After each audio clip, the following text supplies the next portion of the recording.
जय साई राम। और कैसे हैं आप सब। मेरे मन्नू सोनू यूट्यूब चैनल में आपका हार्दिक स्वागत है। और जैसा कि आप सभी जानते हैं कि अब सर्दियां शुरू हो चुकी हैं और बच्चों को ज़्यादातर देखा जा रहा है, और जिसमें कि आप सभी जानते हैं कि इस समय बीमारी का टाइम भी चल रहा है और बहुत ही बच्चों को संभाल के रखने का टाइम है, जो हमारे बड़े बुज़ुर्ग हैं। और सर्दी ज़ुकाम तो देखिए एक नॉर्मल सी चीज़ है जो हमेशा से चलती आई है, ठीक है। और इस टाइम पे ज़्यादातर बच्चों को सभी को ज़्यादातर सर्दी हो जाती हैं, खांसी जुकाम एक बहुत कईयों को बहुत ही ज़्यादा हो जाता है, बहुत परेशान हो जाते हैं खांसते खांसते।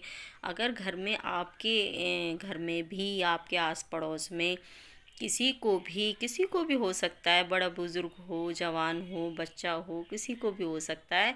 तो अगर आपके घर में भी इस तरीके की समस्या है और आप उस समस्या से जूझ रहे हैं, तो उसके लिए आज मैं आपको घरेलू उपाय बताऊंगी। और खांसी जुकाम के ऊपर ही आज का हमारा वीडियो है।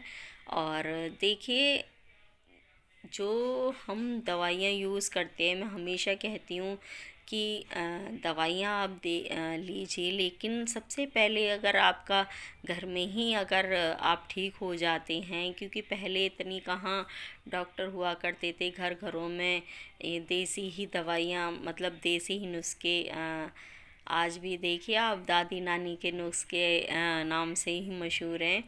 तो हमारे पहले बड़े बुज़ुर्ग घर में ही जो चीज़ें होती थीं, और ये किसी औषधि से कम नहीं हैं, तो इनका यूज़ करके ये सब बीमारियां चली जाती थीं।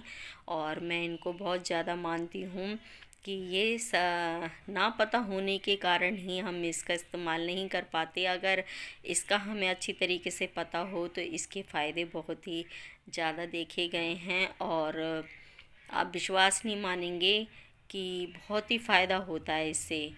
तो आज जो मैं आपको बताने जा रही हूँ, अगर आपके घर में भी किसी को सर्दी जुकाम है तो आपको क्या करना है। देखिए, तुलसी जो होती हैं दो तरह की होती हैं, एक होती है रामा तुलसी, एक होती है श्यामा तुलसी, ठीक है। तो मैंने आपको पहले भी बताया था कि रामा तुलसी औषधि में काम नहीं आती है। अगर हम किसी को कोई इस तरीके की, जैसे कि मैं आपको घरेलू उपाय हमेशा बताया करती हूँ, तो उसके लिए श्यामा तुलसी का यूज़ किया जाता है, ठीक है। अब श्यामा तुलसी के आप पत्ते ले लीजिए, उसका रस निकाल लीजिए, ठीक है। उधर आप अदरक का रस ले लीजिए, और अदरक का रस निकाल करके दोनों के रस बराबर ले लीजिए, आप उसको गर्म कर लीजिए, ठीक है। गरम करने के बाद आपको गरम में आपको शहद लेना है और उसमें थोड़ा शहद मिलाना है। शहद के साथ गरम नहीं करना है, शहद के साथ कभी भी किसी चीज़ को गरम नहीं किया जाता है। आपको सिर्फ़ और सिर्फ तुलसी और अदरक का रस गरम करना है, और गरम करने के बाद में आपको शहद मिलाना है। शहद मिलाने के बाद आपको सिर्फ उसमें से 1 चम्मच लेना है, 1 चम्मच, तीनों की क्वांटिटी मिला के आपको उसमें से 1 चम्मच लेनी है। 1 चम्मच लेने के बाद में आप दूसरी चम्मच का प्रयोग ना करें, और कभी भी शहद को इन सब चीज़ों के साथ में ना ही गर्म करें। ये मैं आपको फिर दोबारा रिपीट करवा रही हूँ बात, कि शहद को कभी गर्म नहीं करते।